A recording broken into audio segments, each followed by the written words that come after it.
Welcome, Spartans, to Mission Debrief. We're playing every mission of the mainline Halo video game series in chronological order, discussing our experiences and sprinkling in a little lore along the way. If you'd like to play along and have your thoughts read on the show, email us at podcastevolved@gmail.com or drop us a tweet at podcastevolved on Twitter. We'll be playing the Reclaimer mission from Halo 4 on the next episode. You can also support the show by visiting Podcast Evolved on Patreon. This episode, we're debriefing the Infinity mission from Halo 4. I'm your host, Colin Perkins, alongside David Arnold. Hello, everybody. And Krysta Brown. Halo Infinite hype! No, it's the ship. No, it's Infinite. Ship, it says it right there. Says it right there. Let me change the script, excuse me. Last mission was Forerunner. Chief and Cortana discovered the source of the Infinity's communication issues. A central satellite sandwiched between two beam thingies that were causing the interference. Our armored hero set out to deactivate the two beam pylons and then catch a ride back home with a UNSC supercarrier. But the planet's warrior servants, the Prometheans, had other plans. Fighting through hordes of our new metal enemies and more Covenant, John and Cortana shut down the pylons and activated the satellite to contact Infinity. However, turns out that giant orange ball wasn't actually a satellite. It was a cryptum holding an ancient Forerunner prisoner. Say hello to the Didact. Hello. Hello. This mission is Infinity. I put Infinity. God damn it, Hello, Infinite. You got it. Woo! The UNSC Infinity crash lands in the jungle of Requiem, and the Didact takes chase. After tracking down one of the ship's recon detachments, Master Chief meets Ship Commander Thomas Lasky, who is accompanied by a new brand of Spartan. Led by Spartan Commander Sarah Palmer, the Spartan 4s help John and Cortana reach the Infinity. She's changing my notes.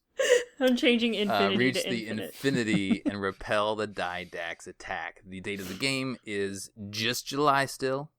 It's in that July time frame, that late July time frame. July's 2557. All right. So we've seen the Didact, and he went off and chased after the. You remember that last cutscene where Chief's kind of standing there. It scans Chief, and then it takes off because the Infinity crash lands into Requiem, and we have our opening cutscene, which is pretty light, but it's also interesting. David, do you want to take us through that?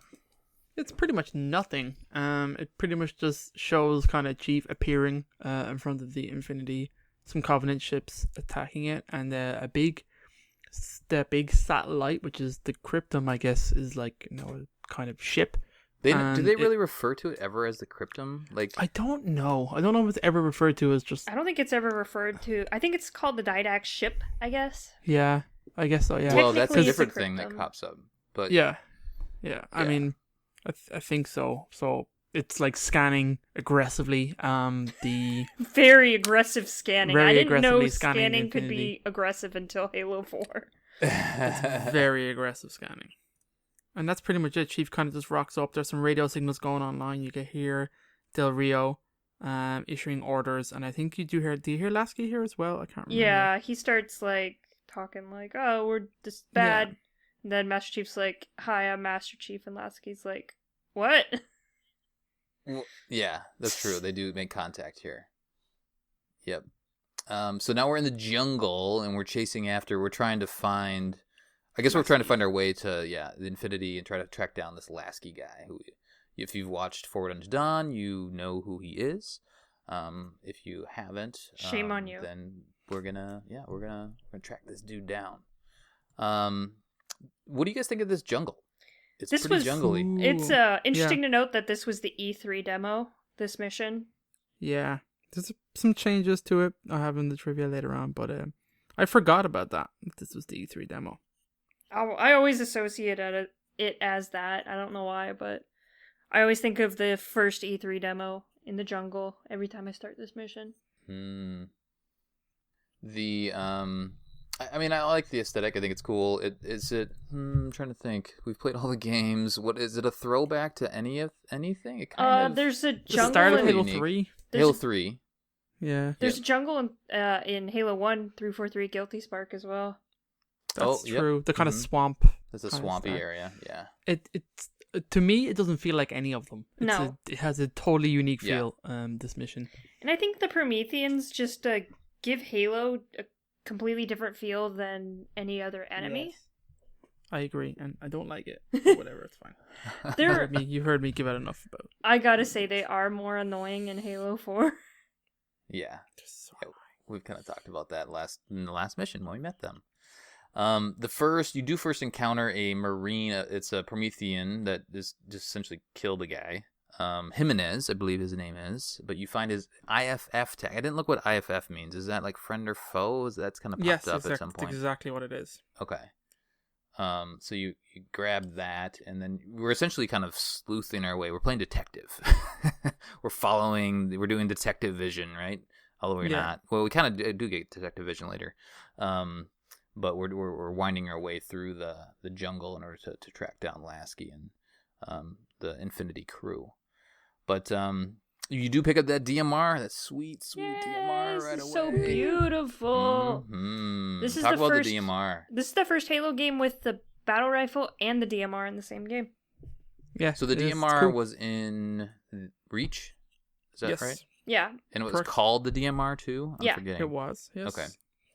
But that didn't have the battle rifle. Yeah, to your Nope. point. We got them both now. I know, so choose Take your pick. wisely, yay. Do you like the DMR better than, let's see, the carbine? Yes. Yeah, I'd say yes. The human weapons so just too. generally feel better. Mm-hmm. I agree. Plus it has the sound and it feels like it's punching somebody in the face It does. instead of like the high pitched of the carbine where you fire it off super quick, so this has a low rate of fire, but it does feel like it's hitting harder. And it's fun to make those crawlers pop, that's for sure. Yes. Oh, those headshot. They're so crawlers, annoying. So satisfying. Mm-hmm. Yeah, so lots of crawlers in this area. This is going to be a tough area to walk through, so I'm not going to do a really good job of that, so forgive me. Because it's very windy and very jungly, and some of the cool features are you can actually get up on a lot of these, I guess they're trees and vines that are around in the area. David, do you stay low in this, or are you climbing around trying to get like the high ground? I'm pretty much a low and slow kind of guy. I had a DMR and the Magnum here, so I spent a lot of time just kind of popping headshots when I could. Mm-hmm. There is a shotgun in the middle of the jungle that I did pick up because one of the things the Promethean Knights will do sometimes, if you get enough shots on them where you break their shield, if you're far enough away from them, they'll do a crazy teleport charge and swipe with their sword on you. If you totally forgot they did that when Me I was too. like, I died it the first time. I'm like, oh yeah, it's almost a one-hit kill. Mm-hmm. Especially if they have any of your shield gone, you're more or less now survive. So I had the shotgun to you can kind of side dodge it a little bit if you keep your momentum going and kind of start shooting them. Which is what I did. The way it works is he does kind of a crazy pose for like maybe 2 seconds and then does it. So he goes to the place where he started the pose. So the moment he poses, as long as you move, he won't hit you. Oh, where you were. Yeah, it goes right started. to where you were when he started the pose. So you just back up a bit. Yeah, it's once you can identify the signs that he's going to do that, it's not as hard to side dodge it. But when you totally forget about the mechanic entirely, it's quite jarring. It's like, oh, I'm dead. Interesting. Could you set up a assassination from that, like by going forward a little bit? I think that if that? you're in his path, he will hit you. He'll cut you down. Yeah. Oh, he will. Okay. Yeah. You could probably do one of those Promethean grenades where you were, like drop it at your feet. You could probably kill him that way. That's a good idea. Because usually when he's doing that, his shields are already down. So he's usually 1 or 2 shots. I like that. All these strategies. But the crawlers are high and low. They're like on the sides of the trees and in the vines, and they're just kind of all over the place. Generally annoying. Yeah. It feels like there's more Watchers in this mission in general too. I think we're starting to see a few more of them around. I feel like almost every Promethean gets a Watcher in this mission. They have a good few, or they pop a lot of auto turrets as well. Yeah, those are annoying too. There's a lot of those, so be careful of them. Another thing I tend to be... Sorry. Another thing I completely forgot is that crawlers can hold binary rifles. Oh, yeah. I totally forgot about them, and then I died. I'm like, oh yeah, that's a very, very nice thing that happens, so... You see that little ball, your face turns into a round little ball, and then, that's the binary rifle shooting at you. They do like a little charge up before they hit you, so you know they're gonna do it, but they're always up in the trees, they're never on the ground, so you always have to be looking for them. And they're this game's equivalent of Jackal snipers. They suck. One-hit with their one-hit kills. Yeah. Super accurate as well. Yep. It's just the turrets that have that charged sound, right? You can only see you're right. The crawlers. So like if you see the crawler out of the corner of your eye, like with that little kind of that orangey ball, you just got to start moving or sidestepping because they're gonna hit you in the face. If you make it a little farther up through the jungle, you're gonna see a Marine and a Promethean kill each other, and it's really cool. Yeah, it's pretty dope. I think does the soldier or does the Marine, does he like shove a grenade into the guy or like? I think so. Yeah, I think he just pulls a grenade and holds it like to himself, essentially killing himself and this dude. Yeah, it's pretty awesome. It is pretty cool. And at this point, you're on like a little ridge, and at this point the Promethean drops Promethean vision, which Cortana says, "Oh, that's how they can see us through the jungle." Which doesn't really come into play a whole lot. I mean, you can use it and do some kind of fun things with it, but it's not crazy good. I've seen some people use it a lot online, way more than I thought. It was much more useful in multiplayer, though on multiplayer it creates like a blip on your radar, so you can see that someone's using it. Oh, okay. It's essentially thermal, for anyone who's never really used it before. It's just thermal heat vision that picks out enemies. It's interesting that you say that this was the demo, the E3 demo, because this, like, even having Promethean Vision kind of feels demo-y right here. It's like, oh, you can do that. It's a cool little, it's a cool show off of the technology. Yeah, it's a you really only thing use it.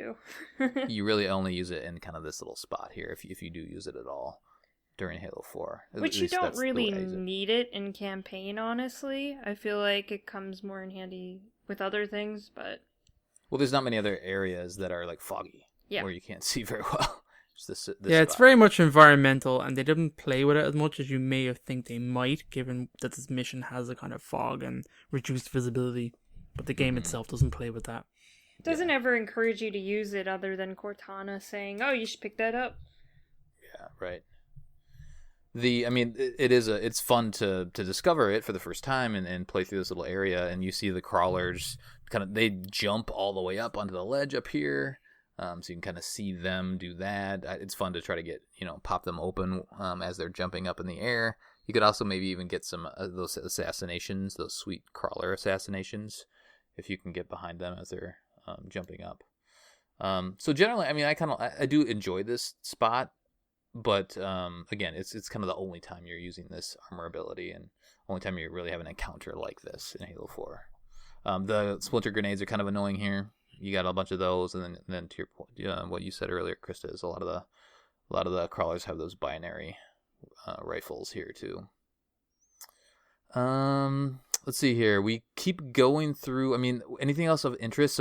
So again, we're playing sleuth. We're trying to find these IFF tags. The next one that we get up to is, I think the guy's name is Peters, I believe.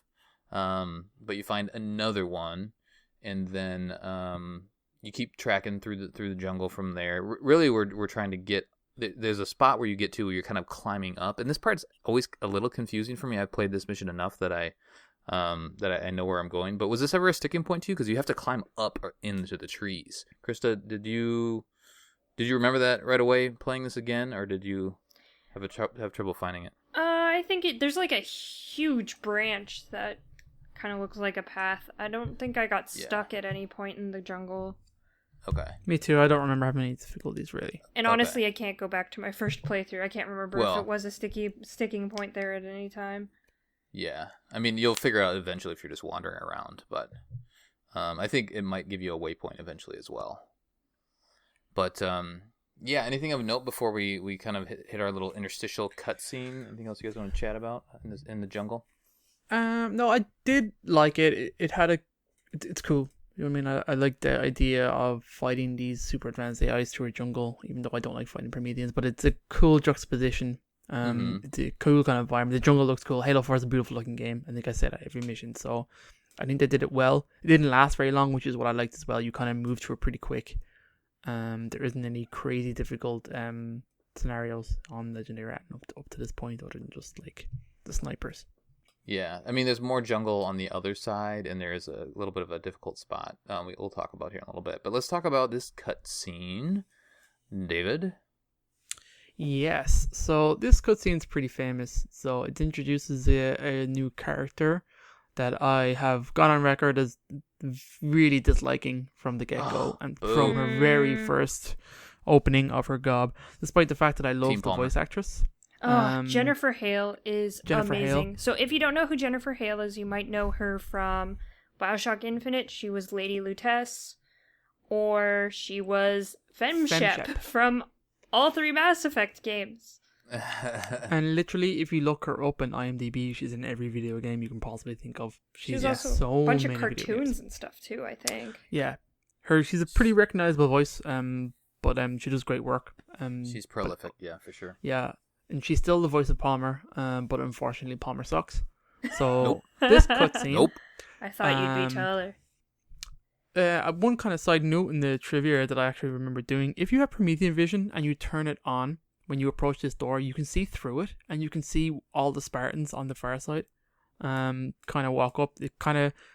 Wait, Spartans? There's more Spartans? What? Oh, yes. Oh, yeah, so, we all don't know these about things. This yet. So the door opens, and you're greeted with 2 Spartans that look weird. They don't look like you, but they're clearly wearing Spartan armor. They're shorter than you are, and another female Spartan with no helmet. There's more. I think there's like 4. There's like I think there's like 4. I want to say there's more. If you lose your thermal vision, there's more there than actually show up in the cutscene. Oh, okay. Gotcha. Which is kind of the one interesting thing. There's 5 Spartan 4s behind the door, but when the cutscene starts, there's only 3 Spartan 4s, including Palmer, which is kind of a weird thing. But anyway, you're introduced to a character named Sarah Palmer, and you get to see Thomas Lasky. I don't think you'd seen Lasky before this. No. I'd actually seen him in the game. He wasn't in the cutscene. So can I just pause you right here? You can. If you watched Forward Unto Dawn, I was a little disappointed that they didn't like the wasn't guy the that same they. actor? It wasn't the same guy. I was really hoping it would have been so cool if it was the same face, but it wasn't. Anyway. Yeah. Continue. Also, he has a nod to that, telling Master Chief, "Never thought I'd see you again." Right. Yeah, which that's very cool. I did like, but I also got the impression that Master Chief has no idea who this guy is. Oh no, he doesn't. He's just like, okay. He's like, I've saved a lot of people. Sorry. Yeah. I don't remember you, dude. There's no really discussion point, but I've always did like the build up of these characters outside of the game, so that they felt more of a character in the game. I do appreciate that, and I appreciate what Forward did in building up Lasky as an important character, and he's gone on in the books and other lore as being like a pretty cool and pivotal character, and I no doubt will play a big role in the next Halo game. But that's some transmedia right there. Thank you, Kiki. Yeah, it is. But that's just where this kind of cutscene comes from, where Lasky says, "Oh, I didn't expect to see you again." He says, "You've picked a fine time to come back to us." I think then pretty much straight away, Palmer looks Chief up and down and goes, "Huh, I thought you'd be taller." Which is such a shitty bitch line. Why? Why is it a bad line? Tell me. She's a shitty bitch. No. I don't know. Let's talk about this. This is important. It clearly cements the differences between a Spartan 2 and a Spartan 4. And that the standards are way, way lower in terms of like even the mentality of the people that were taking. And you get somebody who really disrespectful of the Master Chief. She's a commander though. Like she's way up there on the chain. Right? Yeah. But like what is she done? Exactly, Colin. Exactly. So, no, Master Chief. Let me go ahead. I'll say my piece. Where we're coming from right now. This is the first time Chief has interacted with humanity in several years. Mm-hmm. And the last time they saw him, he literally saved the galaxy. Like, all of it. And that's a very well-known fact that everybody knows. Do you know what I mean? It's not a hidden secret thing. That's out there. Do you know what I mean? And Master Chief was already a legendary figure at the beginning of Halo 3. Now imagine what he's like now. And then I get that this is very much from, and you can get that tone where this game starts with the very beginning with Halsey being interviewed, and you get the impression, like we said, they're very much trying to discredit the Spartan 2s, and in particular Chiefs. They're trying to tear them down. So you can see that, and even when we get into Del Rio and stuff like that, how they interact with Chief is not at all what we're used to seeing. Any other kind of, like, you see the military branches turn on Chief, and you can see where that goes, and that sets up things down the line in future games. But it all, for me, starts with Palmer, with so this you think line. You think it's disrespectful, is what you're saying? Totally. She's really smarmy, and that's her character. She's like that in, like, the comics. She's portrayed that way. Like, I don't like her in the comics either. I've read it, the Escalation comics and stuff like that. I'll build up her character arc and stuff like that, and take on the events that come after this game and stuff. But that's just who she is.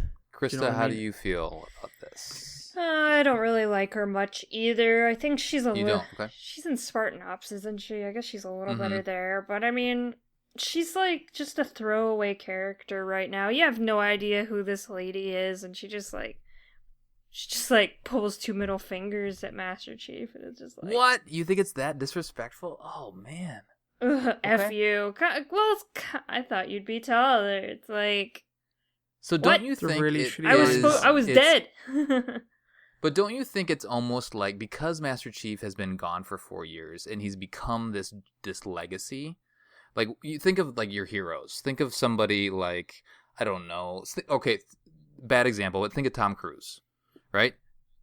People, he's in all these movies, say what you want about who he is, but he's a good actor. He's in a bunch of action movies. It's things that we love. He's a short dude, right? But if you in your mind, he's not short.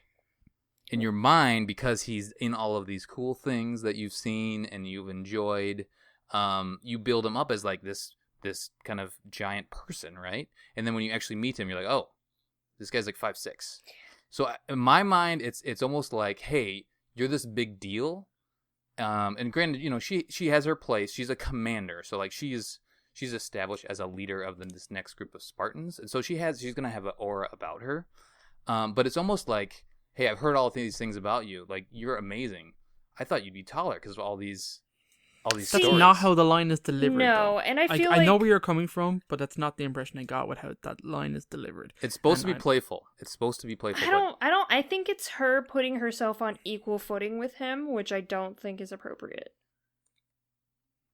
There's that too. I understand there's a military rank involved, and there's definitely experience, and that Spartan 4s were taken from the military. They were already experienced veterans when they were taken into the program. I get that. But you still, when you see the Spartan 2s, and especially Chief, rank is irrelevant, and you see that in this game so much. I mean, Master Chief's he transcends. Hero. Yeah. He absolutely, you see that hero status unlike anyone else, and I get that that's maybe where she's coming from, that like from her military dogma that like you don't overstep your rank, and you see that in the cutscenes and the way that she portrays herself as being a total I don't know, Marine, like a total career military person where she doesn't branch out any stronger. And then she's a couple of lines as well where you can kind of see that like she just doesn't want to go against Chief because she knows she got her ass handed to her. Do you know what I mean? There's an element of that too.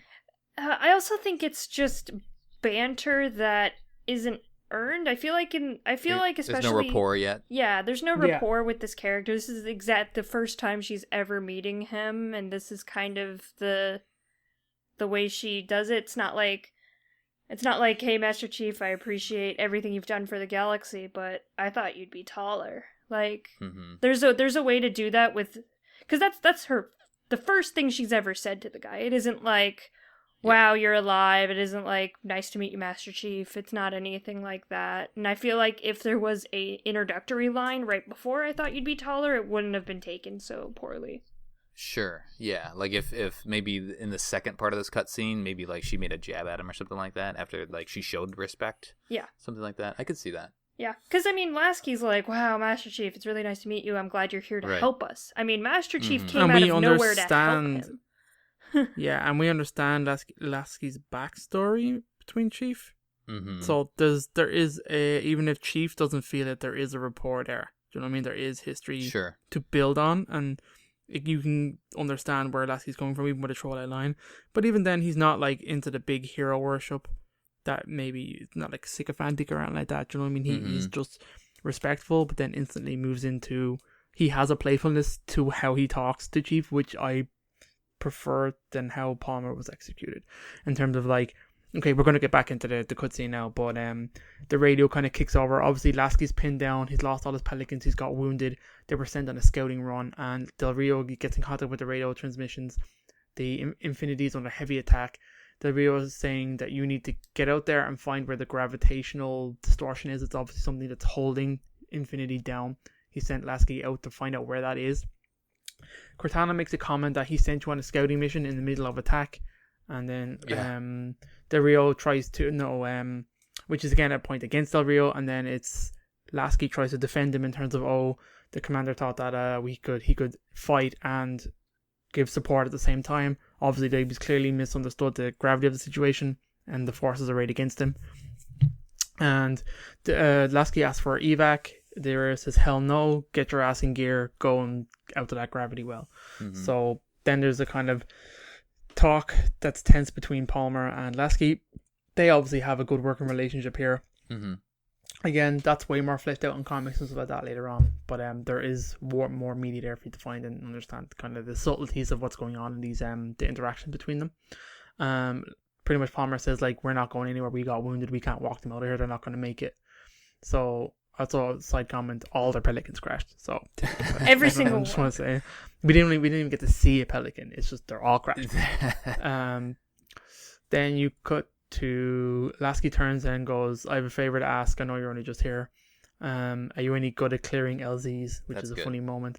And then Chief says, I've done it once or twice in my time, which is kind of a cool line. I like Chief with a bit of sense of humor to him, which is the first time we've ever really kind of seen that outside of like the bit of banter between him and Cortana. But again, as we've said numerous times, Halo 4 is the farthest we've ever gone with Chief as a character, which is awesome, and it's great to see these interactions between other people. I also like how dismissive he is as Palmer, like you're supposed to be. He doesn't even give a shit. The cutscene kind of ends with Chief going out the other side, and they pretty much have a game plan. I will say that I noticed today for the first time ever, which I thought is weird. When you come out of here and the gameplay picks up again, you have 2 Marines with you, not the 4 or 5 Spartan 4s sitting in the room. Why are these Marines coming out to die against these crazy advanced AIs when you have other Spartans sitting there? Because the I don't know why I never copped that instantly before. die. But again, and I just want to say how badass the Marines are, as opposed to the stupid Spartan 4s that just cowering behind Lasky. You know, whatever. I've said my piece now. Get it all out. Palmer sucks. Boo. No. All right. So the cutscene ends. We come out of this little, I don't know, this secret area. I don't know what you call it, a little refuge structure. Then you immediately have the terminal right there. You can pop that, and we'll talk about that a little bit later. Damn it.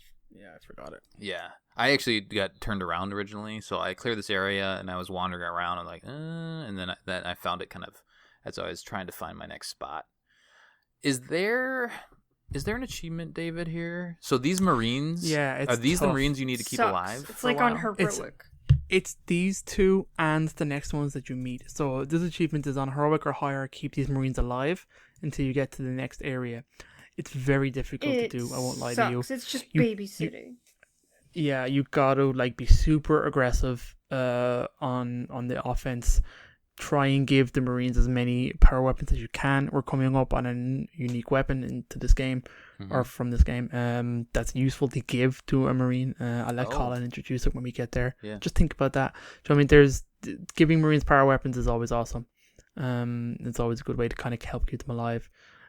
you can't do anything about grenades, and the AI it's always kind of been, so you so gotta when do one all of them the heavy dies, lifting. do you just have to kill yourself? You gotta restart. Yeah, you gotta restart the checkpoint. Oh, the full checkpoint. No, Yeah, you go can back just to kill yourself, and if the Marines are still alive, you should be fine. Okay. Yeah. It just sucks. It's a really sucky achievement. Well, especially down this, so you find your way, you climb up this little vine tree branch area, and then there's a narrow, I guess, corridor of the jungle, and that part's rough because there's a knight in there and he's chucking grenades, and there's a bunch of crawlers. That's an easy spot to get overwhelmed, I feel like. And then you have the next spot where you're kind of going down, and then now you have a couple Marines dug in down below, and you need to make this climb up the... So where does the achievement pop then? When you get to the top of that hill? I can't remember when I've done it. I think it's not when you get to the top of the hill, but you then have to defend it from it's waves after of that enemies. too? I'm pretty sure it is. I can't be 100%, but I think it's after Cortana opens the door. Yeah. Dang, that's rough. It's Yes, it super is. rough. Yeah. So we do find the railgun down here at the base of this hill. What? Tell me about the railgun. It goes pew Krysta. pew. It goes charge pew. It's kind of like a faster firing Spartan laser in a lot of regards. It's less powerful. It's a lot more easier to use generally. It's more for infantry than vehicles. So it's really good to take out knights and stuff like that. But when it comes to do they pop with one shot? No, not on heroic anyway. I don't know about normal. I think if you can, it'll at least take their shields down though. Yeah. Yeah. So you can always do that and then pop them. Yeah, it's a single shot weapon. It only has about 5 in the clip plus 1 in the round, so you get about 6 shots out of it. The slow reload is kind of what burns on me, and also I suck at like any accurate based weapons, so you need to be accurate with it because you only get 1 shot, and then you gotta reload, and you don't get a whole lot of shots, like I said. But it can be cool. It's a greater area of effect blast than I remember it having. I managed to take out a knight and the watcher that was hovering above him in 1 shot. Nice. I wasn't expecting to do that, so I kind of forgot that it had that ability. There's some cool variants of it in Halo 5, but we're not there yet. It's the sounds it makes, the kind of vibrations you get from the controller, and just the overall, like, the way it shoots is really satisfying. Yeah, it does have a satisfying shot. That's a good shout out, actually. Yeah, and the little explosion it makes on the other end. Yeah, it's a lot of fun to play around with. And do you guys use it multiplayer much? Yeah. No, God, no, I suck at it. Oh, God, it's so much fun. I bet if you get good with it, it could be pretty cool. Because it's probably a one-hit kill. Oh, yeah. Yeah. It's so good. It's beautiful. The turrets are here, which we all love and hate. Love to hate. I actually only use the turrets. If you're fast enough. No, I'm saying the Promethean enemy turrets. Yeah, if you're quick enough, you can kill the watchers before they beam them in. Kind of build them. You have to be really fast, though. Yeah, you might get 1. You'd be lucky. You'd be really fucking fast if you got 2. But you need 2 accurate shots, maybe with your new fancy weapon railgun. Will actually take them out. Yeah. Pretty swift. Yeah, the watchers are a problem in this area because they keep rezzing everybody. Yes, they do. You really need to prioritize the watchers. Also, the turrets will die with one of the splinter grenades if you just throw it on it. Oh, good shout. Oh, nice. It just sits on them, so it's kind of easy to get rid of them like that. Yeah. Because those things are annoying. Man, just thinking about this, I know I've gotten that achievement with the Marines, but this area is rough. So you got to lead everybody up. You got to make it all the way up first of all. So you got to take out the Promethean turrets, all the Prometheans that are there. Get everybody up, and then you do have 2 turrets on the top. So you need to jack Cortana in. She's got to open that door, but she's going a little wacky again. She's taking a little longer than she should on this thing. And we have a little defense point here. So there's 2 turrets. I take the turret right. Are there 3 turrets? Yeah. Where's the other one? Are there 3 turrets, Krysta? Yeah, there's 2 right by the door, and then there's 1 all the way to the right. Oh, I think I forgot about the one in the middle. Yeah. I know the one all the way on the right. That's pretty cool. The one all the way on the right is the best one, honestly. Is it? Okay. I always use the first one, like the most prominent one right by the door. And I was having some luck on this last playthrough doing it, but you do have to be pretty accurate, and you can't you can't just hammer on it because it'll overheat. Yeah. Yeah. The nice one about the one all the way, the good and bad about the one all the way on the right is that, like, enemies approaching you can't shoot you. You can't shoot enemies approaching you, but it also they kind of trickle into the door, so you just kind of get them as they're slowly approaching you. Mm-hmm. So that's what I usually use. I just kind of hide there because it's pretty. There's also like a box you can hide. If you get low shields, you just get off the turret. Don't take the turret off, and you kind of hide there. Yeah. That's the worst. I hate accidentally hitting the button to take the turret off. It's just like, this is useless now. This part of the mission, though, like, it's hard with a single player, but when you have more than one person, it's easy. It's everyone so much just easier. goes on the turrets. So much easier. Oh, yeah, God, you clean up. Yeah. It's fun, still, but it's just, it's way easier. I don't think Halo 4 scales for multiple players either, so... Yeah, I don't know if it adds, like, if they're more difficult or if it adds more enemies. No, I don't think so. Yeah. I think I burned through my railgun here. I don't have my railgun anymore. Oh, yeah. I usually try to have a DMR, and then I'm just kind of scrambling. If for whatever reason I'm not doing a good enough job with my turret, I did this last time, then I'm just running around scrambling for ammo. But I've played this part of the mission a lot, so I'm pretty decent with that turret. Do you guys rip the turret off when Cortana finally opens the door? Take it with you? I do. I do indeed. Every time. It's way too slow. Oh, yeah, you're plodding along. That's true. You can't sprint. That's right. You do. So you go through this door, and there's a cave thing that you're crawling through or plodding through now, and then you see a Promethean at the end, and you kind of, Cortana makes a comment here. He's like, "What is he doing?" Because it looks like he's like almost issuing orders. He's like in the issuing disco. Orders. Yeah, He's disco dancing. He's issuing orders because now the Covenant are here, and they are starting to team up. They're starting to realize, hey, we're on the same squad. We're on the same team. Team Didact. Let's go. And it's good to note that you can run straight up to that knight and assassinate him there. You can? Yes, you can. If you approach him, his animation doesn't stop, so you can just assassinate him there. Oh, I didn't. I tried it a couple times. Which is why you don't grab the turret and you just run up to him and assassinate him. That could have been my problem. Yeah. So you have to pretty much sprint straight Yeah, down. you sprint right over there. Yeah, you do. Yeah. Because the dialogue, it has to be before the dialogue ends, because then he just pretty much immediately turns around after that animation. He just F's off then, yeah. Yeah, he's like, hey, who are you? I like this little spot here. It's lots of different ways to approach it. Love this. I really love this. I love the mix of Covenant and Prometheans. I think it's super cool and super fun. It's the first time you fought them together, I guess, right? Yeah, and they're not fighting each other. Mm-hmm. And you have the area off. There's like a cave on the right where there's a jackal sniper on the side. Super helpful on Legendary, those cave systems. Mm-hmm. Yes. Yep, take them out, and then you have a bunch of people you can see the LZ there. That's what's in the distance. That's the spot you're trying to clear, so you can get a Pelican to pick you up. But yeah, I mean, it's a fun area. I mean, I think my approach here is I usually go up on that side, take out that jackal, and then I kind of camp out in the middle a little bit to kind of clear out there's a bunch of grunts down there with some needle rifles that could be problems. Oh, I wish they had needle rifles. Yeah. Needlers. Needlers. Don't say needle rifles. It gets me all hot and bothered. You love me a good needle rifle, you know what I'm saying? The blood of Suban in Halo 5. Oof. Gimme. More of that, please. Stop talking dirty, Chris. I know. Super combine me, eh? Oh my god.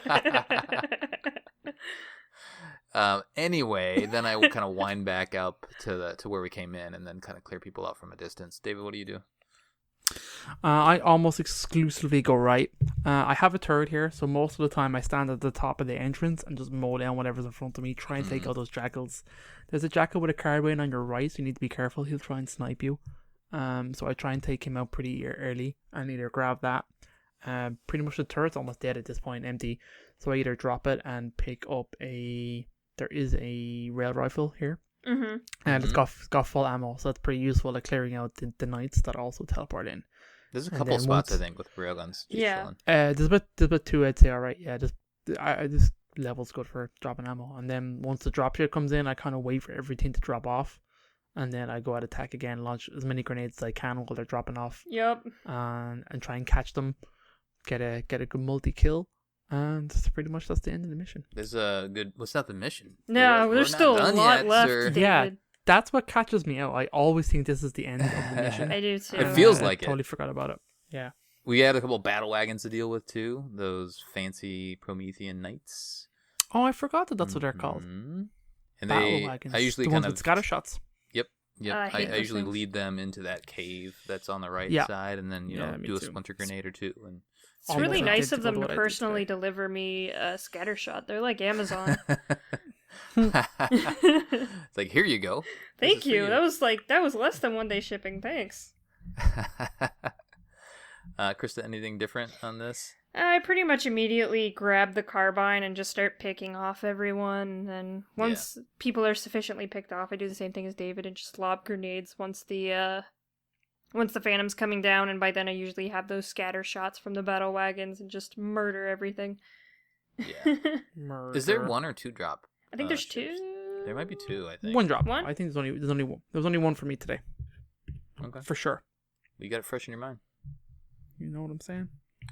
So then we have Pelican come pick us up, and we hop on in that bad boy. That's the LZ. And then meanwhile, so you've cleared this LZ, but meanwhile, I think Palmer and Lasky, they must have gotten into a different one, because they then hop on the line and say, hey, we'll meet you over at I think it's like hangar something, on the Infinity ship. So now you need to fight your way to Infinity. Go ahead. Yeah, I think it's more that you go first, so they send you out, and then it's like the Pelican either comes back or a second comes in and picks them up with the wounded and brings them straight to Infinity. That makes sense. You have to fight your way in. I'm guessing. That makes sense. That's what they're trying to do, and it's kind of not really much of a cutscene. It's just kind of a little bit of gameplay and a little bit of talk, and then you kind of load back in, and then you're now fighting with Spartan Force. So what is this area now? What is this? What's this wreckage? Is it Infinity? I think it couldn't be. It's not. I don't think it is Infinity, because Infinity brushes itself off at the end of this and acts like nothing happened. And just lifts up. Yeah. This must be just Forward Unto Dawn stuff. I would imagine the Forward Unto Dawn's actual crash area is way bigger than what we saw in the first mission, second mission. It's not that big. We're a ways away. The ship isn't that big. It'd be really convenient if Infinity landed right on top of Forward Unto Dawn's wreckage. But when I was going through today, I was also trying to think of what is this I'm going through, because it's not Infinity, but it doesn't look Forerunner and doesn't look Covenant. So if you guys remember, Infinity also houses like a bunch of warships in its belly, so Infinity could have had some of those deployed as it got sucked into the gravity well. Of course, they're not big enough, and then broke off and I guess crash landed, possibly. That's a very good possible shout, because it definitely looks human. On that's only by process of elimination. It's kind of nondescript metallic areas on fire. Yeah. Because for the rest of the game, Infinity looks like it just got made. It looks pretty much in pristine condition, so... Yeah. Yeah, I mean, maybe there's some engineers on the ship that we don't know about, but they don't bring them forward at all. That's actually possible, because... Did they have... I mean, they could have had engineers. There's the Kilo 5 trilogy is kind of the origins of Infinity, and they had at least 1 or 2 on there. They had enough to make more engineers. I don't think it has engineers on the ship, though, because of how under wraps the engineers are during Kilo 5, and I imagine during the start of this as well. So they may have been there for the installation of the engines, for sure, that Halsey was working on, but I'm pretty sure they're kept separate from, like, almost exclusively most other people, especially outside of Oni. Yeah. So this ship, so I don't think they're on there. Yeah, technically the Kilo 5 trilogy, Infinity wasn't running a full staff, and I would imagine... The Infinity's actually deployed and doing missions at this point, so I'd imagine it would be at full staff at this point. So they're probably just at Midnight Facility or something like that. I think so. Or Trevelyan. So we have these Spartans now. We're instead of our instantly buddies, the Marines, we have Spartans with us. Do we know like these Spartans are just kind of nondescript Spartans, right? Yeah, they're just losers. Just Spartan Force. They're like I think they're part of Team Majestic, which I think is just that's Spartan Ops, I think. I don't think. Yeah, but she says doesn't she Palmer says a say couple Majestic different numerous times? I think she says a couple different names. Does she? Okay.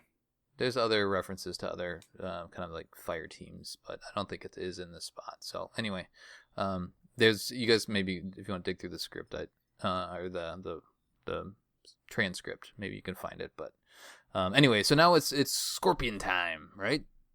Woo! So the end of this mission, it feels like two very different missions. They could have ended that mission there and then had this mission is just the vehicle mission now.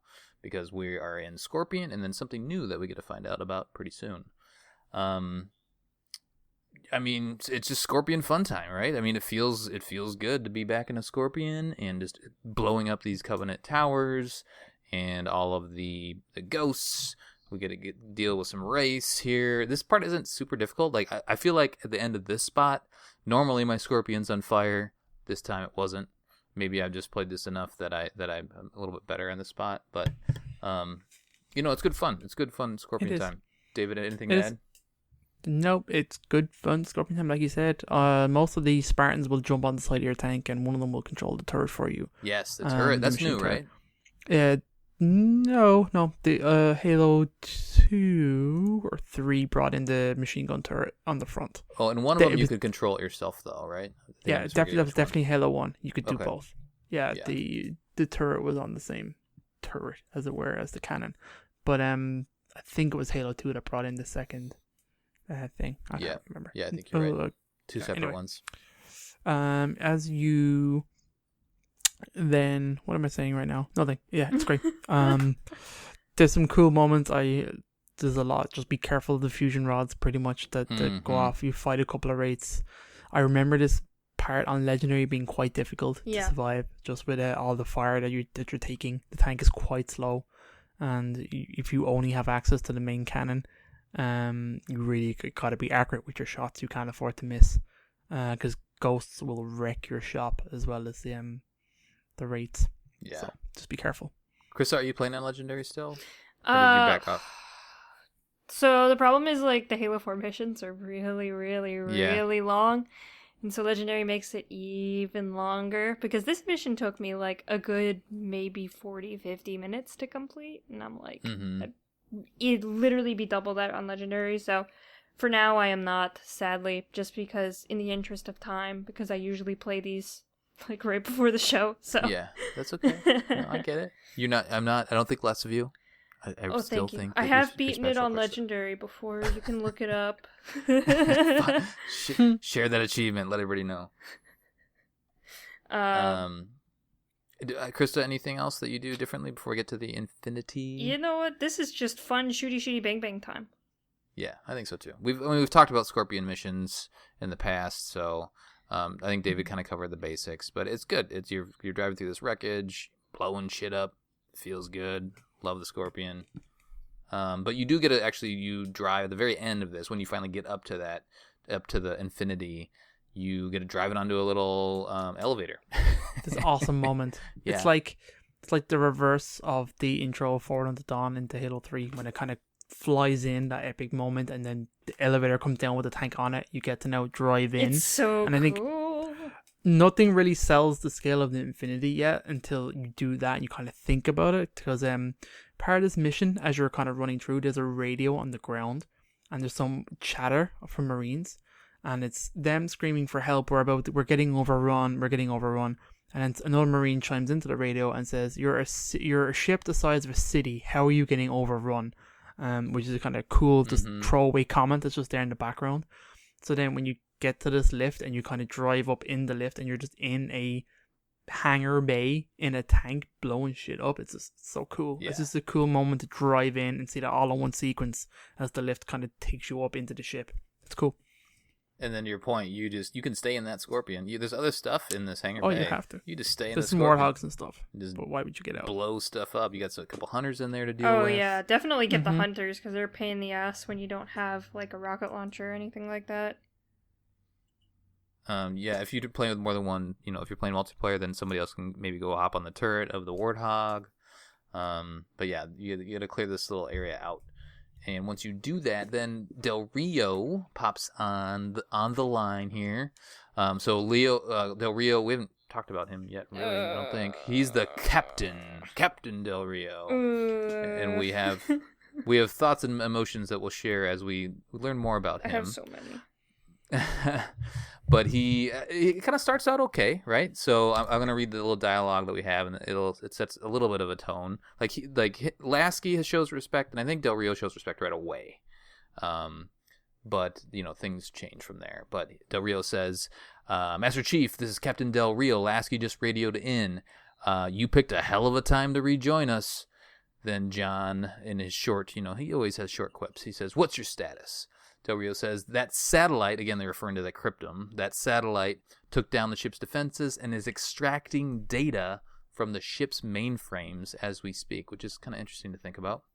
So the Didact is kind of scouting, maybe. He's trying to figure out what this big ship is. Well, he's looking for humanity's homeworld. The spoilers, with the domain down, he's trying to find out what the hell is going on since he's come out of his Cryptum like 1,000 or how many, or 100,000 years.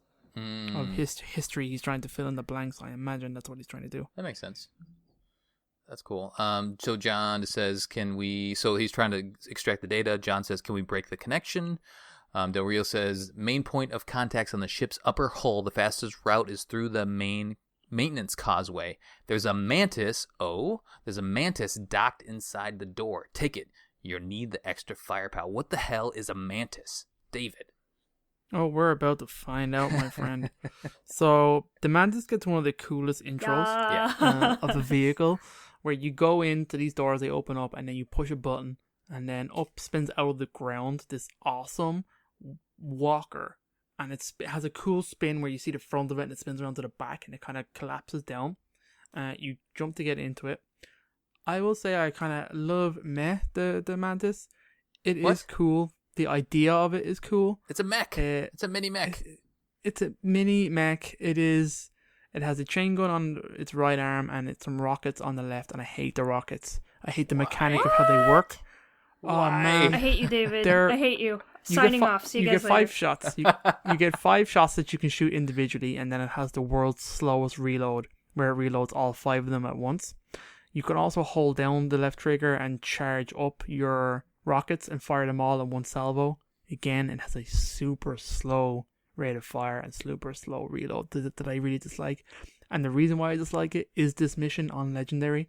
Later on, when you're on the top, we can get to it. But against the Mantis is a cool walker. You have, like I said, a chain gun that has a cooldown period, and you've infinite ammo in your rocket launcher and chain gun. You also have a smash, which is essentially a big step, big stomp, which is epic. It is epic. I will say one thing about that: the stomp and the effect of the cloud and the dust that you do up. And there is nothing more satisfying than stomping a ghost or a wraith, or if you manage that. I did it once, a banshee. It's so damn good.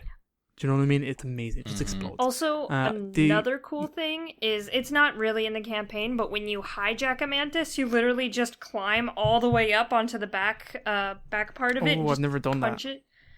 Yep, that's cool. It's super cool. That's so very much fun. cool. I mean, it takes an awful amount of damage. I will say it's got that. Shields its shields too, yeah. Its shields are really rubbish. I think my biggest memory of Mantis is just the shield being down and the siren going off. Because that's just the sound of the Mantis to me. It never has its shield. It almost feels like it heals itself, though. I mean, you can take so much damage with this thing. You can take a lot of damage with it. It does soak up damage, which is the one good thing about it. Getting into and out of it's pretty slow. So if you're in combat and you need to get out for any reason, along this causeway there are other mantises that you can get out and get into if you do get too much damage. So I like that the game accounted for that. But this hallway is a pretty cool segment. I'll let you guys talk about it, but it's cool. Well, I mean, you kind of shit on it a little bit. How dare you, Dave? I'm a fan. I just don't like the mechanics of how the rocket launcher arm. So you don't like that part of it, okay? I mean, the chain gun. I feel like I usually have the chain gun on the entire time, and then I'm kind of like I'm not. I never really charge up the rockets. I think I just kind of fire them, kind of individually a little bit. I try to be a little bit more accurate. Oh, so I charge them all up at once. Okay. And then shoot them all off, and then while it's reloading, I just use the chain gun, and then once it's ready again, I charge them all up and then shoot them all off, is what I usually do. Yeah. But unlike David, because he's a loser and I hate him, I think the Mantis is super cool, and I think it's super fun, and also you can teabag with it, so ha! Can you? Yeah, you can crouch with it. Oh, that's hilarious. Can you crouch? Yeah, you can crouch with it. Just the crouch button? Yeah, it's just like, it goes down maybe like a foot. It barely crouches, but it's just enough. It's adorable. I don't think I've ever seen that. That sounds ridiculous. How dare you? How dare you? It's got that ridiculous, like, it's almost like a codpiece for this thing, too. Yeah. It's super long. I wish when you were boarding it, you just climb up that. You just grab onto the codpiece. You just kick it and it ejects the pilot. I like it. I also like how you get out of the Mantis. You literally just you don't let the Mantis fall all the way down. You literally just jump right off. Like you jump backwards out of there, launch yourself out. It was great. Mantis equals love. People who don't like Mantis equals off the show forever. So whatever. If you would like to get involved with Mission Debrief, please send me a DM and we'll get together and talk about, recording times and equipment and stuff like that.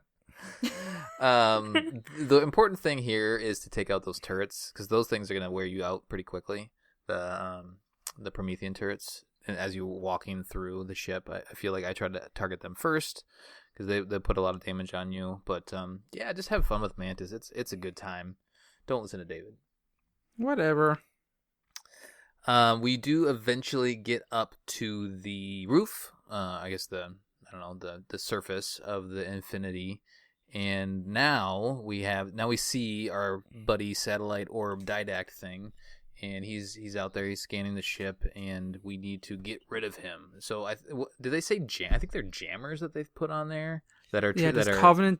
Yeah, Covenant jammers are disabling your weapons. Mm-hmm. So the first thing you do is blow those bad boys up. Yep. And then the weapons on the ship surface kind of come alive. Yep. So it's another point where you just have to, I guess, fend off the Covenant. There's a bunch of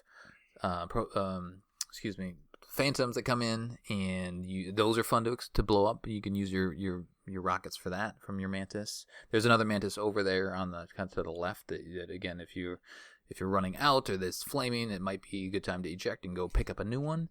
So do that. With multiplayer, it's handy because then the other person can get one there too. I'm trying to think. In multiplayer, there's only one Mantis through this whole area, right? Like only one person can do that, and everybody else is on foot. Does that sound right to you guys? Yeah. I don't think I've ever done this. I don't remember. On multiplayer? Mm-hmm. Like if you do in multiplayer, I believe it gives you multiple Mantises when you initially get yours. Really? Yeah, I believe everyone gets one. Okay, that's fun. If it is, it's the case, but I'm remembering it differently. I think that might be only one, but anyway, regardless, there is another one up here, so maybe you could get into another one if you have more than one player. And you're just repelling the Covenant here. So after you take out those jammers, then there's like a button that pops up that you need to push, and then that will activate your MAC cannon on the Infinity, and then you fire that MAC cannon at the Didact to scare him. The Didact's instantly like, nope. Yep, see you later. Yep, see you later. Bye-bye. Also, yeah, the Mantis, like, blowing up everything in the Mantis is super satisfying. Mm-hmm. Very satisfying. Also, this sounds sucks on Legendary. 0 out of 10. Yeah. This part is what I hate the Mantis for, just because how long it took me to do it. How could you judge Mantis on Legendary? If you judged all the Halo games on Legendary, you'd be like, man, Halo sucks. I can't get through Man, it just took me so long to do this, and I just kept running out of rockets, and I was like, I hate you. I hate your stupid rocket Honestly, you mechanic. kind of have to get in and out of the Mantis. Like, you have to get in the Mantis to do some of the major things, like take down phantoms and stuff, but once infantry drops, you have to get out of the Mantis, because you're just a huge target. Mm-hmm. Yeah, there's banshees here that come down and strafe you, and there's loads of them on legendary. Yeah. On heroic, it's really fun. Yeah, it was okay today. I enjoyed it. Yeah, that's the mission. That's it. Don't we get we a don't really do we? Oh, we have a fun cutscene. Yeah, it's we do. Kind of fun at the end. Yeah, it's pretty. Mr. Pretty Dummy, cool. Mr. Stupid Head. David, do you want to take us through it? I don't know, Colin. Do I? I think you do. All right, okay, I do. David's feeling bad. You're about on thin himself ice, right now. David. No, whatever. I don't really care. This is a cool moment when you activate the mat gun, all the weapons activate and stuff. But you see some longswords and stuff. You see like pelicans all launch out and stuff. So you get like a counter offensive. You see a bunch of Covenant ships in the background getting wrecked. That was really satisfying. Mm-hmm. And obviously the Didact just totally bails. I get the impression it's more so than maybe he got what he wanted. More so, I didn't get the impression he was really that impressed. But the Mac, it didn't seem like it did a whole lot. I think, well, maybe it scared him off. I don't know. But anyway, He's outgunned at that point. yes, he is. Then we get the cutscene, which is kind of It's like a debrief. It's like a mission it's like a debrief. yeah. Oh yeah. my gosh, it's just an episode of Mission Debrief with the worst hosts ever. Yeah. Del Rio and So Palmer. then you get the proper introduction of this duo of Del Rio, Palmer, and Lasky, and you're in like the CIC, which is the command center in Infinity. You get this kind of big table. There is a cool kind of dynamic here then where you have Chief with Cortana and Lasky, and then you have you have Del Rio and Palmer. And Del Rio is totally dismissive of Chief in every way. He is not impressed whatsoever. He is pretty much saying, right, we have to get out of here. We need to go back to this. They explain their mission. They explain their mission. Yeah, they say their mission and what they're doing. He says where they're analyzing the Prometheans, and Cortana is like, this is totally new. It could be native to wherever we are. The Infinity's purpose was to go around to the other Halos and decommission. That's what they make it sound out. Yeah, because he says a line of, "Oh, we haven't encountered any of these in any other installations." Mm-hmm. And Cortana, or the Chief goes, "What are other installations?" And they go, Infinity's mission is to go to find the other Halo rings and establish research stations and eventually study and decommission them. They've found 2 others they mentioned, but 5 they and had 3. like recent 5 and 3, and then they said they have setbacks recently, where like a science team got vaporized or something. They don't really go into too specifics, but I think it's obviously clearly a result of activating the cryptum. I think is the impression I kind of got. That no, obviously the rings have defenses, and we know that anyway. They wouldn't have known anything yet. I don't think.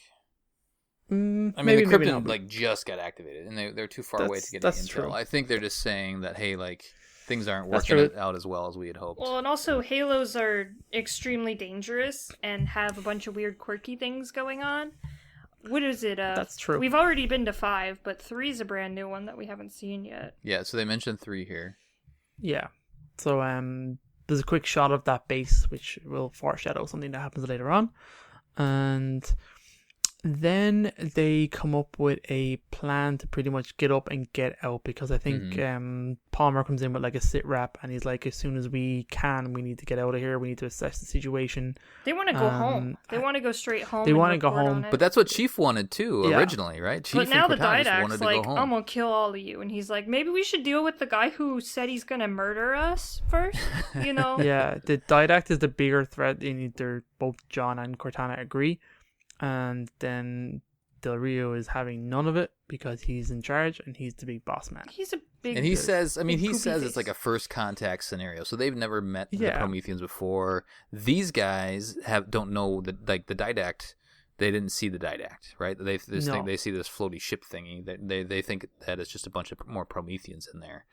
And so they don't have all that history or because we've read about him in Halo 3 and all this other stuff, and we saw how huge he was and what he could do in that earlier cutscene in the last mission.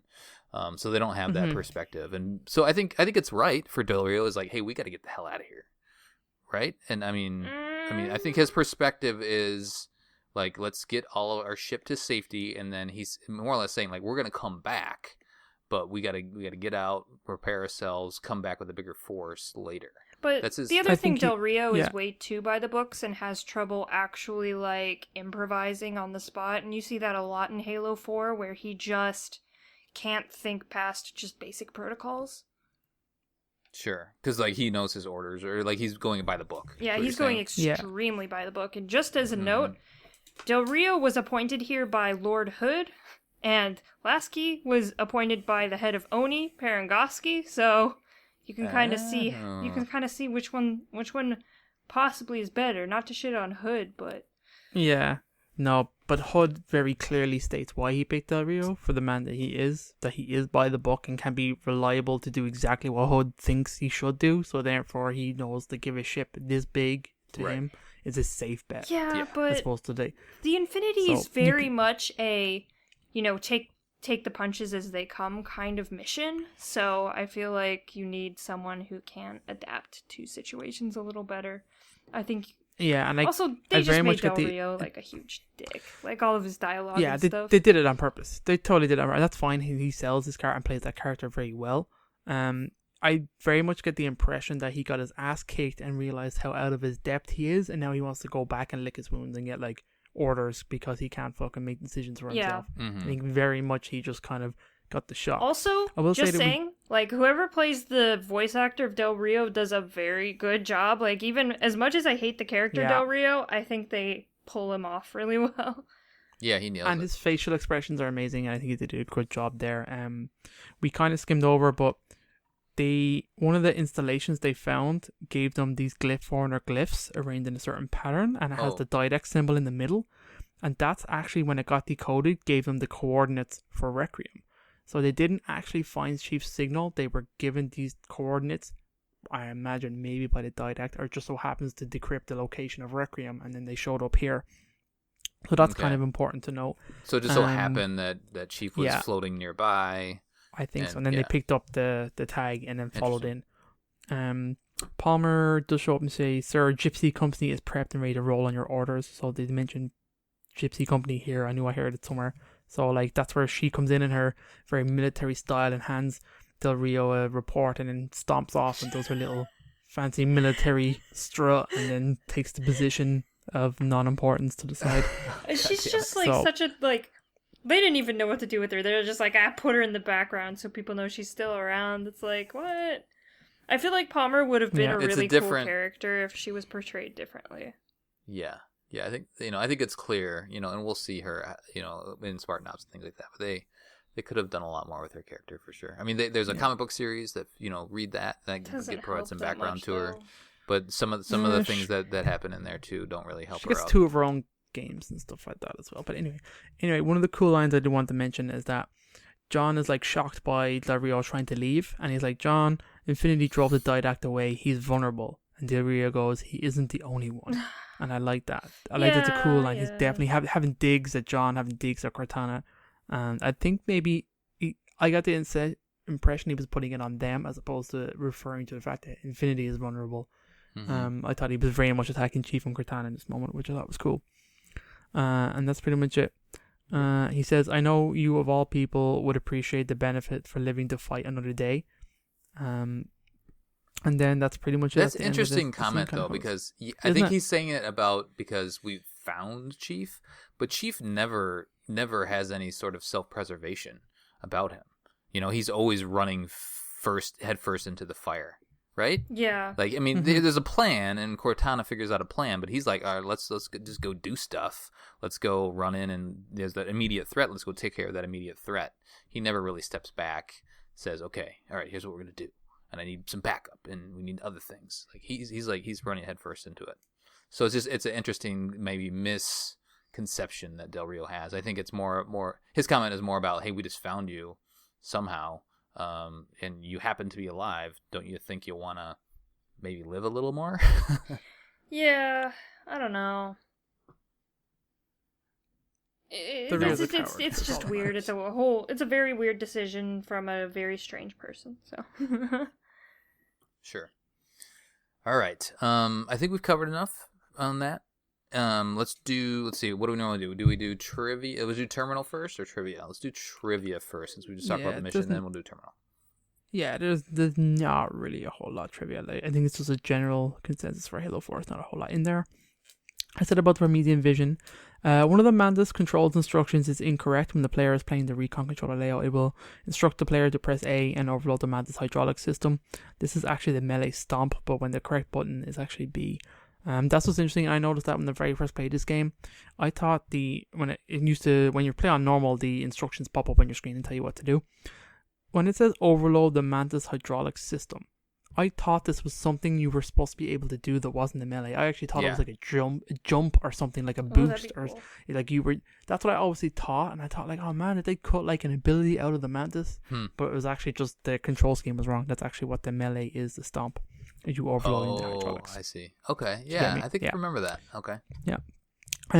Palmer's quip about John's height is likely a reference to the often used Marine combat dialogue in Combat Evolved, which is, whoa, he's taller than I thought. So that's maybe that could be where they're getting maybe that reference to.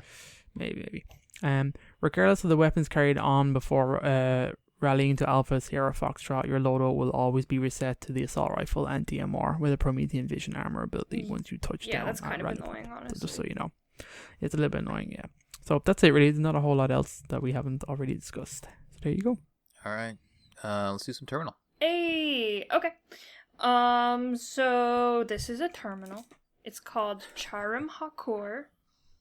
So Charim Hakor is the ancient Forerunner designation for Earth, or human designation. That's Erde Tyrene. Oh, it is Charim Hakor. That's where they found the certain somebody in the certain place. So Charim Hakor is a big Forerunner planet. I always get those two mixed up. But regardless, this is the Didact and the Librarian. They are on an unknown Halo.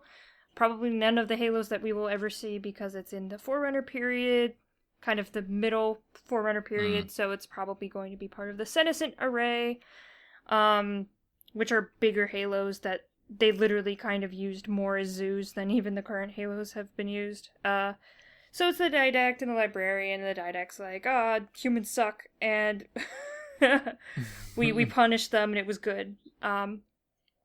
So obviously at this point, the Forerunners have beaten the humans and have regressed humanity, meaning that humanity was once very smart and spacefaring, and now they are very stupid cave people again. Basically, they have you see them with a very rudimentary village, sticks, twigs, kind of stuff like that. Obviously, hunter-gatherer society, and obviously kind of penned up on the Halo as kind of subjects instead of actually a free people to explore the galaxy as they want to. But this is after, I think we've talked about a little bit, like there was an initial war, and the Forerunners pushed the humans back, but the Forerunners, I don't know, for some reason, the Forerunners still, they repopulated areas, or they're researching, I guess, the humans, right? So the Forerunners at this point think the humans have the cure for the Flood. So they did not, they decided it was against the mantle to destroy all of humanity. I don't think they know about the Flood in this terminal. Yeah, they do.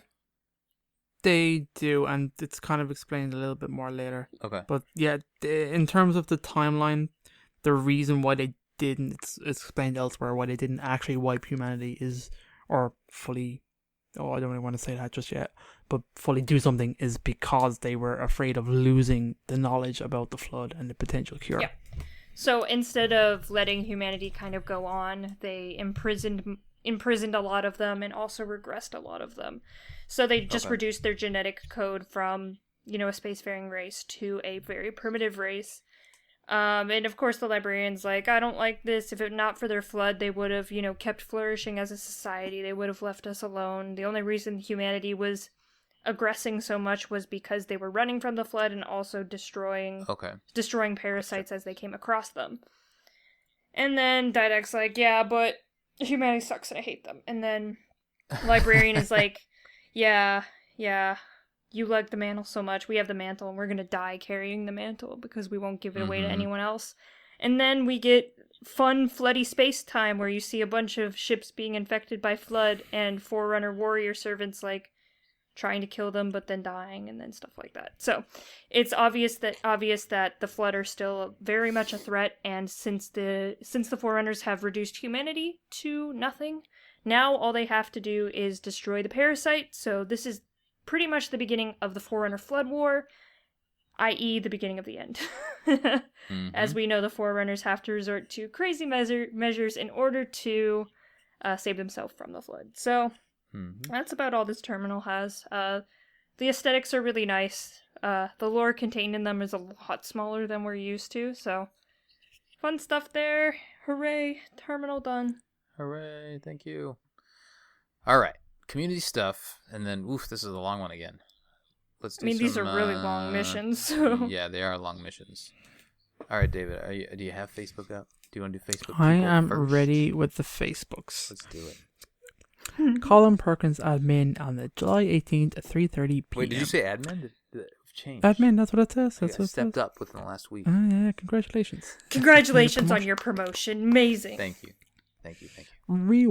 Rewrite Palmer's quip, I thought you'd be taller. Open brackets question for mission debrief - Halo 4 Infinity mission. So, close brackets is a stupid picture of Palmer then. Nope. She's stupid. We got a few comments. So, Ian Francis says, "Pew, you need a shower, man." Lucas Fitzer says, "Hey, my Spartan laser goes soy as well." Okay. Matthew Blankenship says, "I thought you'd have old armor." That's good. Jared Luzzy says, "I thought you'd be in space." Ian Browning Smith. Etoa says, "No need, the comment was fine." Boo, Ian, boo. Then stupid Colin Perkins says, "Agreed," with a smiley face, but he's stupid. Buddy Cool says, "I hope you're as tough as you look." He doesn't know shit. Kyle DeFredo says, "So we should just get this out of the way. I'm a bit of a bitch." All right, Kyle. There we go. You're right, I like Kyle. that. Hey, Palmer, especially the way she did Halsey and Spartan Ops. I agree. Spartan 4s have no place being Spartans either. They lack the discipline and cohesion of both the 2s and 3s. Love when Halsey responds to Crimson on the team. We first taught them to be silent, then we taught them to be Spartans. That was amazing. Yeah, it was a great quip. Ian says, "The way she did Halsey and Spartan Ops, you mean following her orders to kill her?" All right. That's not quips. Those aren't quips. We're not going in there. We're getting it. Those are tangents. Down. Luca Real says, "Thanks for saving our asses a few years back, sir." Then she would salute him and show him the same respect she got from his fellow 2s. But I know I'm wishing for a continuity between the game and the books. That's right, Luke. I'm with you all the way. Ian really doesn't think she's being disrespectful, so he agrees with you, Colin. Yep. Jesse says, "Here's my phone number. Call me." That's pretty funny. That's good. Ben McPhee, "So just so you know, my holopass, leave the helmet on." That's pretty. You're my holopass. Oof. Okay. Yeah. Oh, that's the holopass That's movie. I racy. think I know it. Okay. I think I know where we're going there.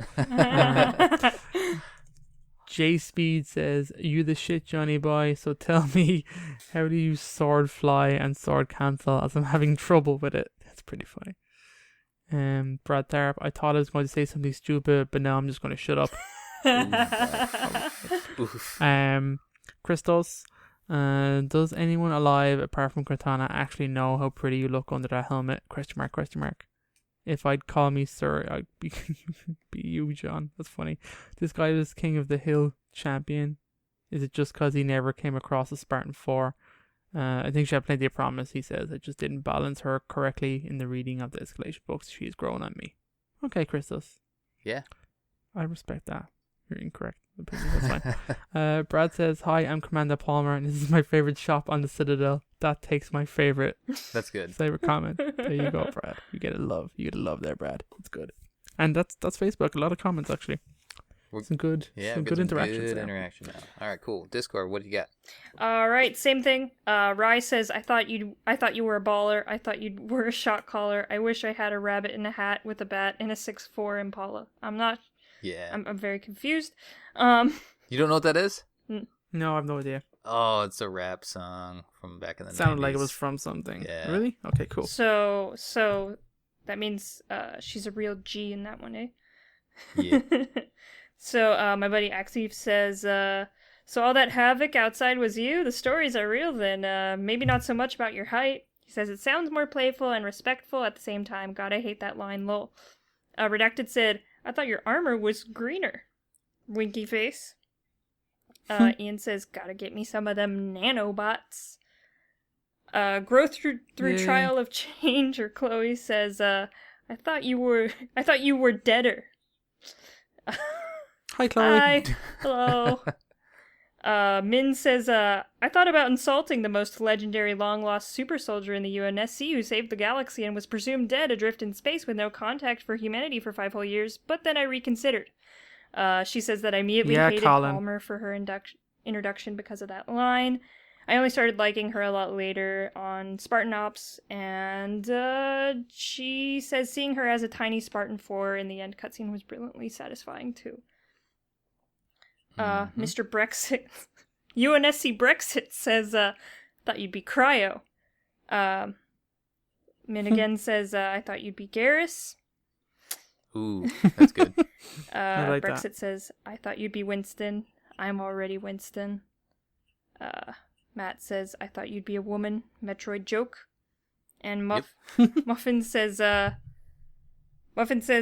thought you would have a limited edition Shamrock Shake only available at participating McDonald's restaurants.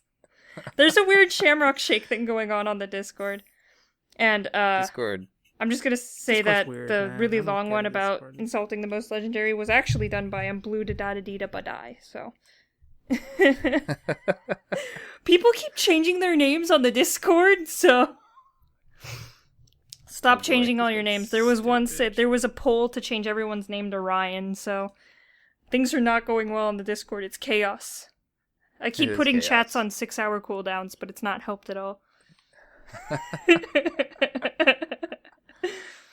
It's like looking into Krysta's brain as this going into the Discord. That's what happens in her mind. How dare you? I only made this Discord out of the image of myself with Ian's help.